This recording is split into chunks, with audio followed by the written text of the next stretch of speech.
Olá, assinante do Treino em Foco. Hoje, análise de exercícios, e nós vamos analisar o exercício supino, aqui denominado de supino plano, na horizontal ou supino horizontal também. Então nós vamos analisar várias questões que envolvem o supino, desde o ponto de vista cinesiológico até o ponto de vista biomecânico. Então nós vamos começar primeiro analisando o movimento em si. Então vou pedir para o Jefferson executar o movimento para a gente começar a descrever. Então nós podemos ver que o indivíduo está deitado, em decúbito dorsal, ele começa a elevar a barra acima do tórax e baixar a barra até tocar no tórax. Essa é a execução. Articulações envolvidas: ombro, articulação do ombro, articulação do cotovelo de forma dinâmica, e o ombro, ao se movimentar, também envolve a articulação das escápulas. A articulação do punho é envolvida sustentando a carga, então é uma sustentadora de carga. Pode descansar um pouquinho, Jefferson. Isso. Então o que acontece? Nós temos aqui envolvidos, na verdade, três articulações de forma dinâmica: a articulação do ombro, as escápulas que trabalham junto, a articulação escápulo-torácica, e a articulação do cotovelo. A articulação do punho, ela não trabalha de forma dinâmica porque ela não se movimenta durante o trabalho, e sim sustenta a carga. Então nós temos uma articulação de carga sustentando a barra. Na verdade, quatro articulações, três envolvidas de forma dinâmica e uma articulação, no caso o punho, envolvida de forma de sustentação de carga na pegada, na execução do supino. Bom, o que nós podemos notar nesse movimento? A fase concêntrica e excêntrica do movimento. Vou pedir para o Jefferson executar mais um pouquinho, para a gente poder demonstrar o que é a fase excêntrica e o que é a fase concêntrica. Quando a barra desce, que estamos freando a ação gravitacional, essa fase é a excêntrica. A fase ascendente da barra é a concêntrica, ou seja, a musculatura freia o movimento e acelera o movimento contra a gravidade. Freia o movimento excêntrico, acelera o movimento contra a gravidade, fase concêntrica. Concêntrica, fase excêntrica. Vou pedir para o Jefferson largar de novo a barra ali, dar uma descansadinha. Então o que acontece? Nós conseguimos caracterizar agora cada fase de execução: excêntrica descendente, freando o movimento acelerativo que a gravidade produz, e a fase concêntrica vencendo o movimento gravitacional. Qual a musculatura envolvida na execução, tanto da fase concêntrica quanto na execução da fase excêntrica? Aí nós temos que analisar articulação por articulação e os grupos musculares envolvidos em cada articulação. Vamos pegar primeiro a articulação do ombro, que é uma das articulações envolvidas de forma dinâmica. A articulação do ombro, ela está desenvolvendo um movimento chamado de adução transversal e abdução transversal do ombro. Então o ombro aduz, ele fecha transversalmente e ele faz uma abdução transversal. Transversal devido ao plano transversal do corpo, que divide o corpo em parte superior e parte inferior. Então esse plano transversal, dividindo o corpo em superior e inferior, ele faz esse movimento do ombro em adução e abdução transversal do ombro. Qual a musculatura envolvida especificamente nesse movimento? Nós temos aí o peitoral maior, que é um músculo que trabalha em leque, uma forma de leque em frente ao tórax. Peitoral maior, forte adutor transversal do ombro, então fortemente recrutado para a execução do supino plano. Nós temos aqui também, ainda analisando a articulação glenumeral, a articulação do ombro, deltoide anterior e músculo coracobraquial. Ou seja, o deltoide anterior é um dos componentes do deltoide, o músculo do ombro, porém na adução transversal o deltoide anterior é o mais recrutado no trabalho. E o coracobraquial é um músculo interno, não estético, que fica abaixo do deltoide anterior, e o coracobraquial executa o mesmo movimento, o mesmo grau de tração ou o mesmo movimento de tração que o deltoide anterior. Então nós analisando o movimento de adução transversal do ombro, nós chegamos à conclusão que peitoral maior, deltoide anterior e coracobraquial são os músculos recrutados para o movimento glenumeral de adução transversal. Se nós agora partirmos para a análise do movimento que ocorre concomitantemente com esse, as escápulas, nós vamos perceber que durante a adução transversal do ombro, as escápulas fazem uma abdução, elas abrem na parte posterior do tórax em relação à linha central do corpo. Ou seja, na execução, as escápulas se afastam da coluna vertebral, então elas fazem uma abdução escapular. E aí, quais são os músculos que projetam essa abdução escapular? Aí nós trabalhamos com peitoral menor, que é um forte abdutor escapular, e serrátil anterior. Então nós temos um movimento glenumeral, que ao ocorrer esse movimento glenumeral no supino, ocorre também um movimento paralelo conjunto de abdução das escápulas, e nós temos músculos que atuam no movimento glenumeral e nós temos outros músculos que atuam no movimento escapular de abdução das escápulas. No caso, serrátil anterior e peitoral menor. Bom, analisamos duas articulações, glenumeral e escapular. Agora nós temos que analisar o outro movimento que ocorre, que é o do cotovelo. A extensão do cotovelo e flexão do cotovelo que ocorre durante o exercício supino. Extensão do cotovelo e flexão do cotovelo. A extensão do cotovelo vence a resistência gravitacional e a flexão do cotovelo sustenta a aceleração gravitacional. Nesses dois casos, o músculo envolvido fortemente para a execução de fase concêntrica e excêntrica, analisando a articulação do cotovelo, é o tríceps braquial.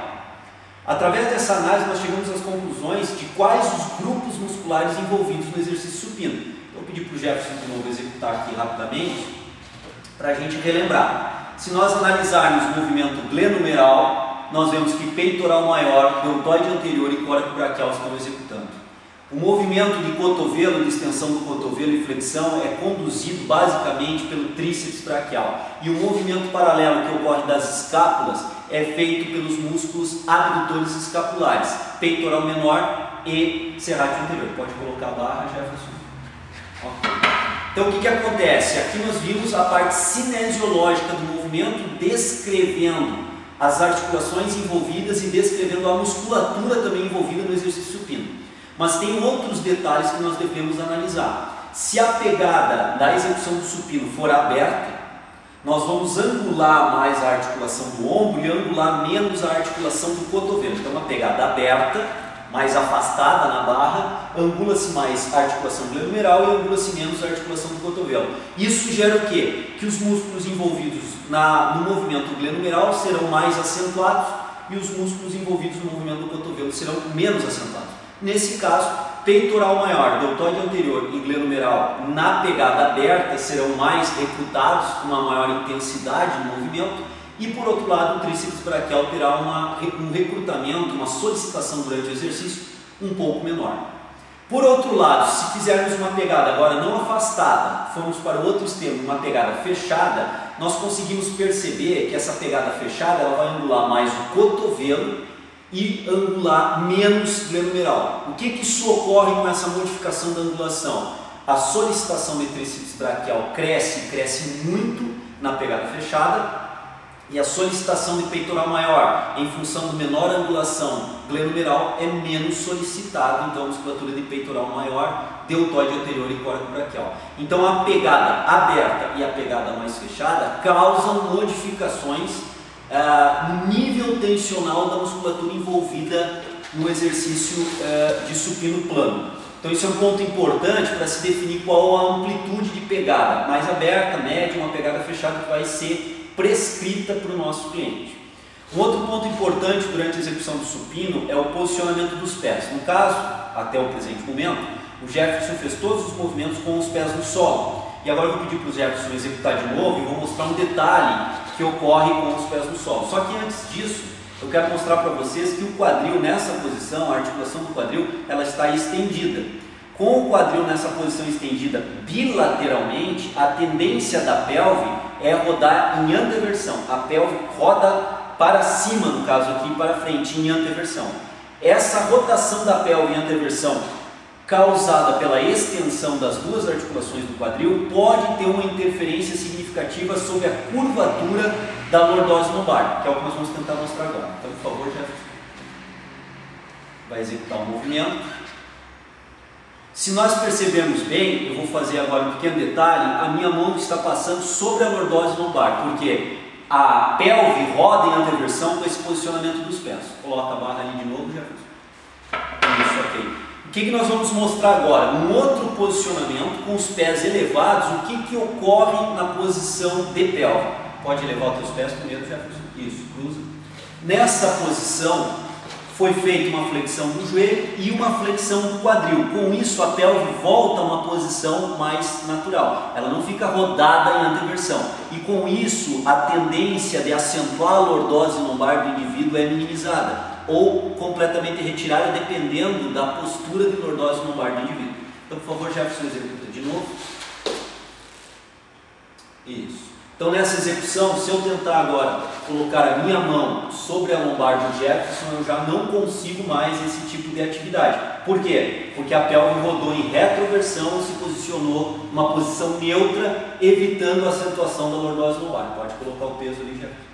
Então, isso mostra o quê? Que o posicionamento de membros inferiores com quadril fletido e joelho fletido contribui para uma anormalização da lordose lombar, ao invés de colocarmos os pés no solo, onde se estende o quadril, se exige flexibilidade dos flexores do quadril, e isso faz com que a pelve rode em anteversão, levando a lordose lombar a se acentuar. Então, esse é um ponto importante, qual o nível de prescrição que você vai fazer com o seu cliente. Entretanto, com essa elevação dos pés, o cliente pode perder muito em equilíbrio lateral, já que ele perde a base de sustentação do membro inferior. Uma alternativa que nós temos é o que eu vou executar agora e demonstrar. Leva os teus pés, ok, pode colocar os pés.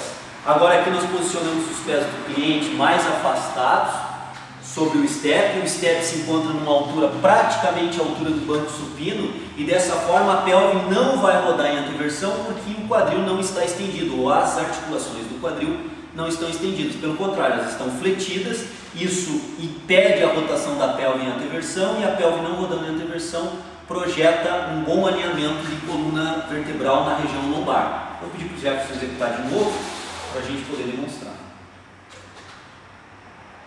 Ok, a gente consegue perceber agora que com essa posição eu crio uma estabilidade lateral para a execução, já que os pés estão posicionados lateralmente, mantenho o quadril com certo grau de flexão, as duas articulações do quadril, a pelve não roda e não acentua a lordose lombar de forma exagerada. Ok, Jefferson, pode colocar o peso.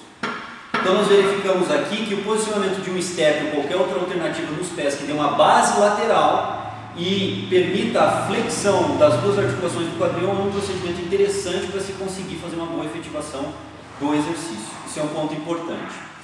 Isso no caso dos pesos livres. Se estivermos trabalhando em maquinário, isso é desnecessário, a colocação dos steps, já que não há necessidade de equilibrar a barra quando se está trabalhando supino em maquinário. A necessidade de equilibrar essa barra é quando se trabalha, como estamos trabalhando aqui, com o peso livre. E aí se gera uma diferença. O exercício executado com o peso livre, como no caso aqui, além da exigência muscular, ele gera uma exigência de equilíbrio do peso sustentado, no caso da barra e das anilhas. Isso gera uma acentuação de musculaturas sinergistas e de equilíbrio, e isso faz com que mais grupos musculares sejam solicitados para o trabalho, aumentando o gasto calórico e tendo uma produtividade no sentido de aumento do gasto calórico, se for o caso até um emagrecimento do indivíduo. Então esse é um outro ponto importante durante o exercício supino que deve ser cuidado durante a execução do exercício. Feito isso, nós conseguimos verificar que existem questões biomecânicas de posição, questões biomecânicas de pegada na barra, que vão solicitar mais ou menos determinados grupos musculares, questões de posicionamento dos pés para evitar uma acentuação da lordose lombar, e um paralelo entre execução do supino no peso livre e execução do supino em maquinário, aonde há uma solicitação maior do equilíbrio, haverá uma solicitação maior neuroproprioceptiva de equilíbrio desse movimento, e aí a base lateral dos pés é fundamental para se manter um bom equilíbrio, e um aumento tensional de alguns grupos sinergistas para manter o equilíbrio no caso do peso livre. Então, na aula de hoje, ou na videoaula de hoje, nós analisamos vários aspectos referentes ao exercício supino livre, e eu espero que vocês consigam captar bem a nossa ideia em termos de prescrição e possam usar na sua prática profissional. Um grande abraço, até uma outra videoanálise de exercício.